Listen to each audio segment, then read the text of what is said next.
Me da gusto verte. Iguanas ranas, Mati. Les damos la bienvenida al 100 con la ciencia. Donde exploramos el universo, los átomos y todo lo que hay en medio. Mati, te tengo que contar sobre un programa que vi súper interesante. ¿De qué trató? Fue sobre la biología molecular, esta área de la ciencia que estudia la estructura, función y composición de los componentes moleculares de la vida. Órale, me gustaría verlo. En ese programa abordan las interacciones de lo que hay dentro de una célula, eso que llaman ADN, el otro que se parece a ARN y proteínas. Eso debió ser interesante. Yo he leído sobre este tema y aunque a veces se me hace complicado, me interesa un montón. Así es, lo que vi es que los biólogos moleculares pueden manipular genes. En mi clase de biología vi que eso les permite conocer también sobre la estructura, función y evolución de moléculas biológicas. Y proporciona también el conocimiento para favorecer la aplicación de la biología molecular. Memo, me parece que también la biología molecular se usa para la elaboración de fármacos y en la ingeniería genética. Interviene en esas y en otras áreas más. Pero, ¿sabes, Mati? Me gustaría conocer un poco de la historia sobre el DNA y el RNA, como los llaman en inglés. Eso sería interesante. ¿Dónde podemos ver ese programa que viste, Memo? En internet, Mati. Te paso la liga. La historia del descubrimiento del ADN y ARN se asocia a una gran cantidad de eventos relacionados con la biología molecular. Sin embargo, solo se destacarán algunos de los más vinculados a estos procesos. En 1930, Max Delbrück planteó que el problema principal de la biología era descubrir la estructura física de los genes. Posteriormente, en 1944, Oswald Avery demostró que estos genes debían estar contenidos en el ADN. En la década de 1950, los mecanismos de la herencia se habían estudiado a profundidad y se sospechaba que el ADN era la molécula responsable de mediar la información genética. Oswald Avery, McLean McCarthy y Colin MacLeod determinaron que la molécula responsable de la transmisión genética era el ADN. Robert Feulgen descubrió un método de tinción del ADN basado en el colorante fucsina, por el cual se descubrió que la información hereditaria está localizada en los cromosomas. James Watson y Francis Crick conjuntaron varias pistas reveladoras para el descubrimiento de la estructura de ADN. Una de ellas fue la aportada por la química Rosalind Franklin, experta en cristalografía de rayos X. Cuando la forma cristalizada de una molécula como el ADN se expone a rayos X, los átomos en el cristal desvían algunos de los rayos y forman un patrón de difracción que da pistas sobre la estructura de la molécula. En 1953, Watson y Crick publicaron en Nature la estructura del ADN, la cual es una doble hélice con cadenas de nucleótidos antiparalelas y emparejamiento de bases específicas, cuya estructura sugiere que la información genética es esencialmente unidimensional. Este artículo se publicó 10 o 12 años después, cuando tuvo una base sólida. Durante estos años, Phoebus Levine y otros bioquímicos del tiempo de Watson y Crick identificaron que el ADN se componía de subunidades llamadas nucleótidos. Un nucleótido está formado por un azúcar, un grupo fosfato y una de las 4 bases nitrogenadas, adenina, timina, guanina o citosina. Por otra parte, el descubrimiento del ARN fue un poco más complicado. Se sabía que el ARN era diferente del ADN, ya que se caracteriza por su sensibilidad hacia lo alcalino. Igual que el ADN, su estructura fue identificada por cristalografía. El español Severo Ochoa ganó el Premio Nobel en 1959 por descubrir cómo se sintetiza el ARN. Sin embargo, luego se descubrió que la enzima que descubrió Ochoa en realidad no la sintetiza, sino que la degrada. Un análisis químico del ARN demostró que comparte 3 bases con el ADN, que son adenina, citosina y guanina, pero el ARN en vez de timina contiene uracilo. O sea que antes de que Watson y Crick descubrieran la estructura del ADN, ya se tenía noción de este. Sorprendente, Memo. Así es, Mati. ¿Te imaginas cómo habrá sido cuando Watson y Crick identificaron la figura del cromosoma y describieron su estructura? ¿Se habrán imaginado que iniciarían una revolución en la biología molecular? Me hubiera gustado preguntarles, Memo. También me llamó la atención que hubiera científicos que se opusieran a su descubrimiento, pero supongo que eso siempre pasa. Es difícil soltar viejas ideas para aceptar las nuevas. Se ve que no fue nada fácil demostrar la existencia del ADN, porque es tan pequeñito que no se puede ver con un microscopio. Pero gracias a que Phoebus Levin y otros bioquímicos identificaron la composición del ADN, se favoreció que esa descripción de la estructura del material genético fuera aceptada. Así fue.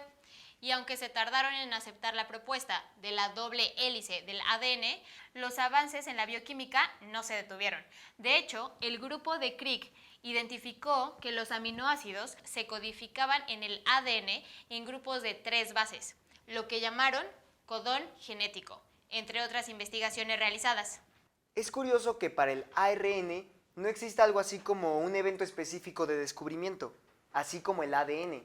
Creo que se debe a que tanto el ARN como el ADN se identificaron dentro de una célula. Sí, es posible, pero déjame decirte que me resultó interesante saber que el ARN y el ADN tienen diferente composición y función. Así es, Mati. El ADN tiene 4 bases nitrogenadas que son la adenina, que se representa con una A, la timina con una T, la guanina con una G y la citosina con una C, mientras que el ARN carece de timina y tiene uracilo. Oye, Memo, ¿y qué te parece si para saber más sobre este tema le preguntamos a una científica mexicana especialista? Y seguramente ya la contactaste para hacerle una entrevista. Ya dinos, Mati, ¿quién es ella? Es la maestra Liliana Sánchez Estrada, profesora de genética en la Facultad de Ciencias de la UNAM. Es licenciada y maestra en ciencias biológicas por la misma universidad. Actualmente es subdirectora de apoyo a la docencia en la Secretaría de Educación, Ciencia, Tecnología e Innovación de la Ciudad de México. Hola, maestra, ¿cómo está? ¿Qué tal, maestra? Mucho gusto. Hola, ¿qué tal? Muchas gracias por invitarme. ¿Cuál es el dogma central de la biología molecular? La propuesta del dogma central de la biología molecular se basa en la comprensión de cómo se sintetizan las proteínas a partir del DNA. Inicia con el DNA como una molécula de información que es como una gran biblioteca que contiene todas las instrucciones de un organismo. Cuando una célula se multiplica o reproduce, requiere copiar esa información para garantizar la identidad de las células hijas y que posean igual que ella, pues una estructura y función propia de los seres vivos. En el dogma central de la biología, este proceso de duplicar su DNA, de hacer esta copia, es conocido como replicación y es un primer proceso que forma parte de este dogma. Esa es la forma en la que se conserva la información en los seres vivos.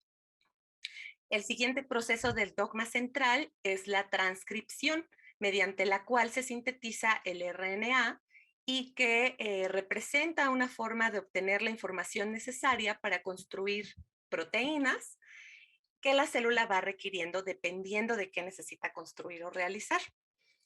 Tal cual es, tenemos la información de la biblioteca, pero necesitamos ir y extraer la que necesitamos. No vamos y sacamos todos los libros de la biblioteca, tomamos la información del libro, del tema que nos es útil y llevamos pues nuestro transcrito, por eso se llama transcripción, para poder realizar la actividad que queremos o informarnos del tema. Entonces, en este caso, esa es la manera en la que se extrae la información del DNA, construyendo RNA, que es el molde, es la receta para la construcción de proteínas. Entonces, de esta manera, la información continúa resguardada y disponible para, pues, cuantas veces se necesite. Se transcriben tantos RNAs como genes sean necesarios.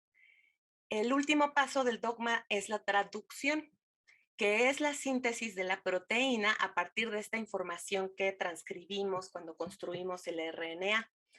Este proceso se llama así porque literalmente estamos traduciendo, estamos cambiando el lenguaje de los ácidos nucleicos, que son el DNA y el RNA, al de los aminoácidos que conforman a las proteínas.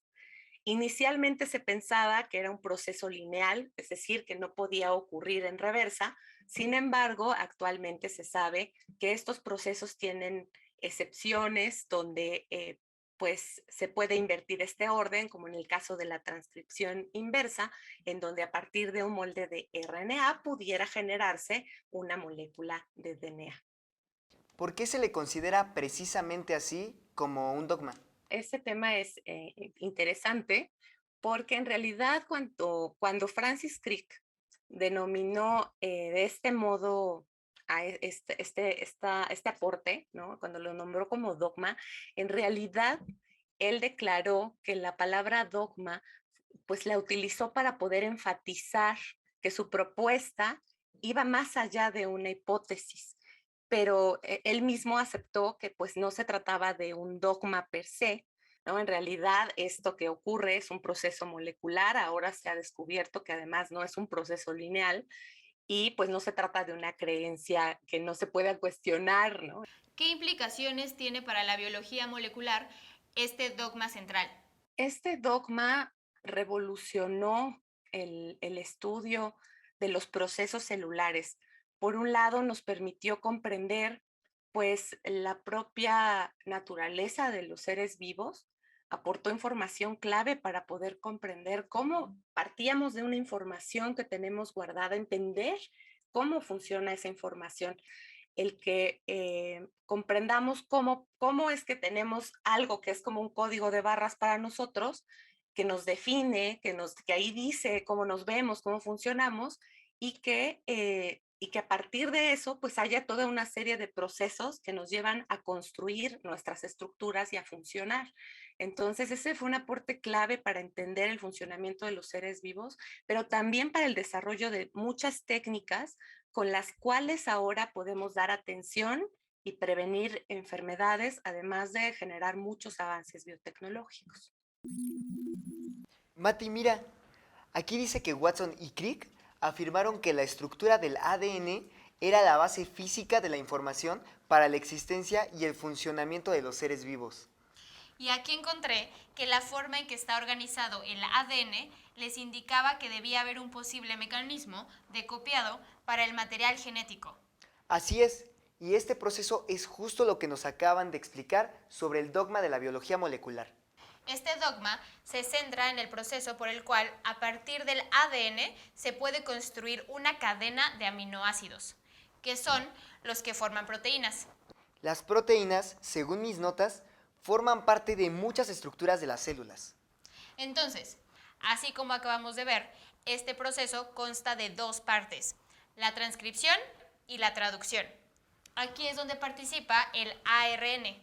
Fíjate, Mati, que los científicos que trabajan con biología molecular han logrado importantes avances en comprender el funcionamiento del ADN. Incluso han inventado diversas técnicas y su aplicación. ¿Cómo ves si le preguntamos al respecto a nuestra invitada? Por supuesto. ¿Qué es el ADN recombinante? El DNA o ADN recombinante es una tecnología que consiste en un conjunto de técnicas con las que se aísla un gen de un organismo para que después pues, lo puedan utilizar ya sea para estudiarlo o para insertarlo en otro diferente. Entonces, como tal, el DNA recombinante, el ADN recombinante, es una molécula que resulta de la unión artificial de dos fragmentos de DNA. Es decir, nosotros hacemos que un fragmento se pegue en otro fragmento de DNA, formamos una estructura y esa estructura la insertamos en algún otro organismo con la finalidad de que el organismo a partir de esa información produzca proteínas que nosotros estemos interesados en tener o inclusive pues que se hagan copias de esa información. ¿Qué es la clonación genética? En general, la clonación genética es generar una copia de un organismo, una célula o una secuencia de DNA. La clonación de genes, particularmente como una técnica molecular, se trata de producir copias de genes de interés.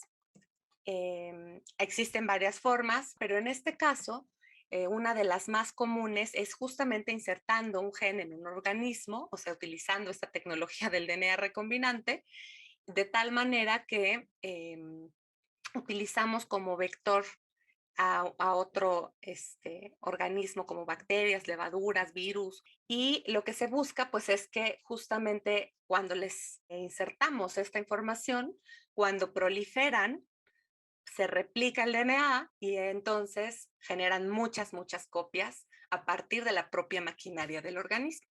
Asimismo, ¿qué es el PCR? La PCR es la reacción en cadena de la polimerasa. Eso es lo que significa PCR.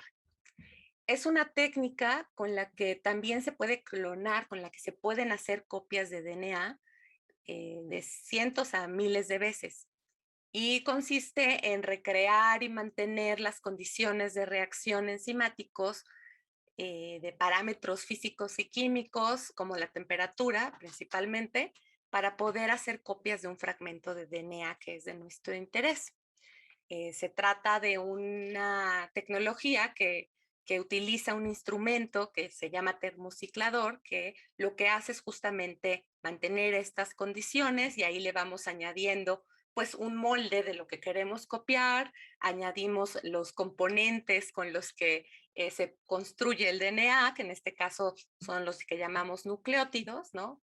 Que permiten que se hagan las copias de DNA, parecido o recreando un poco lo que ocurre durante la replicación, justamente que yo les platicaba que es uno de los procesos que ocurren en el dogma central de la biología. ¿Qué aplicaciones tiene esta técnica? Estas técnicas, tanto el DNA recombinante, la clonación, la PCR, tienen aplicaciones en muchos campos. Se pueden transformar microorganismos para la producción de sustancias de interés, ya sea para la industria alimentaria, la industria agrícola o en la investigación biosanitaria, entre otros. En la industria farmacéutica y el sector salud, pues son ampliamente utilizados para el diagnóstico y tratamiento de enfermedades tanto hereditarias como degenerativas. Adiós, maestra, muchas gracias. Nos vemos, maestra. Muchas gracias. Muchas gracias a ustedes. Fue un placer poder hablar de esto que me apasiona. Yo espero que se animen a estudiar pues este tipo de temas. Estas carreras tienen ahora gran auge y sobre todo pues es muy interesante poder entender cómo funcionamos nosotros mismos y más allá de la vocación, pero si además tienen vocación científica, pues los invito a que estudien carreras científico-tecnológicas, de verdad no se van a arrepentir, no son temas difíciles, ya vieron que solamente tiene uno que ir aprendiendo la nomenclatura y algunos aspectos, pero nos dan mucho. Aprender esto nos permite entender mucho mejor a nosotros mismos y a los seres vivos con los que convivimos. Muchas gracias. A partir de la década de 1970, la biotecnología inició una etapa de mucho crecimiento con el desarrollo de varias técnicas como el ADN recombinante, la clonación y la síntesis y secuenciación de genes. En esta década, el concepto de la técnica del ADN recombinante fue propuesto por varios investigadores, pero la patente estadounidense fue otorgada a Stanley Cohen y Herbert Boyer. Esta tecnología ha hecho posible aislar un gen o cualquier otro segmento de ADN, determinar su secuencia de nucleótidos, estudiar sus transcripciones, mutarla de formas muy específicas y reinsertar la secuencia modificada en un organismo vivo. La síntesis de ADN comercializada de alto rendimiento permitió la producción del primer gen sintético y la primera replicación de ADN in vitro. Hart Gobind Khorana y Jel Klepa propusieron los primeros principios de la reacción en cadena de la polimerasa o PCR, que después se convertiría en una técnica estándar para el análisis de ácidos nucleicos. Estas técnicas dieron lugar a la aplicación en varios campos. En la perspectiva forense se destaca la primera condena por delito basada en pruebas de ADN en 1987. Alec Jeffries estableció el uso de una técnica llamada electroforesis para analizar ADN e implementar el término de huellas dactilares de ADN.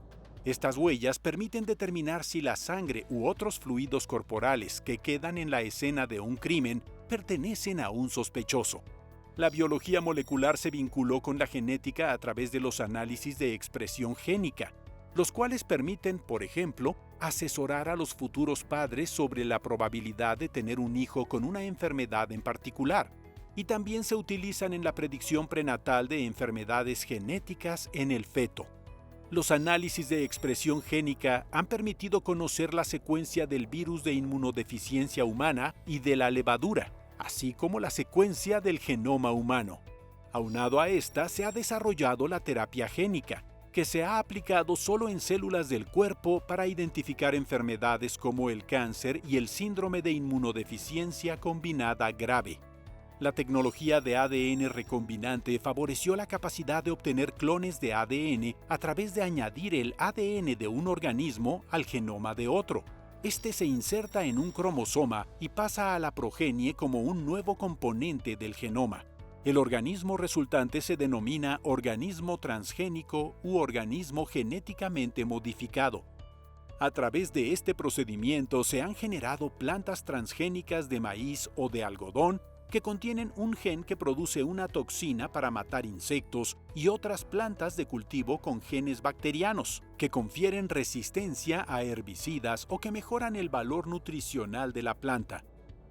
En 1997 se logró la clonación de la oveja Dolly.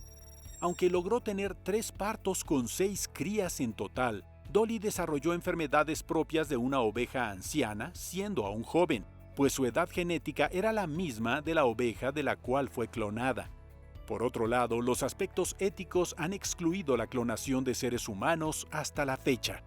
Sin embargo, finalmente se ha reconocido que esta técnica puede preservar especies en peligro de extinción o crear razas de ganado transgénicas. ¡Guau! Me pareció muy interesante este tema. Me gustaría leer algún libro para profundizar. A mí también, pero por lo pronto, ¿qué tal si hacemos un resumen para asimilar mejor esto que aprendimos? ¿Qué dices? Va, yo inicio. En 1944, Oswald Ivory fue uno de los primeros en identificar el ADN. Por otro lado, el año de descubrimiento del ARN no es muy preciso. Pero se sabe que el ADN está formado de adenina, guanina, citosina y timina.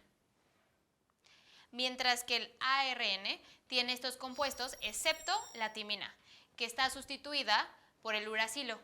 En la década de 1950, Alfred Henderson descubre que el ADN forma parte de los cromosomas y que es el portador hereditario.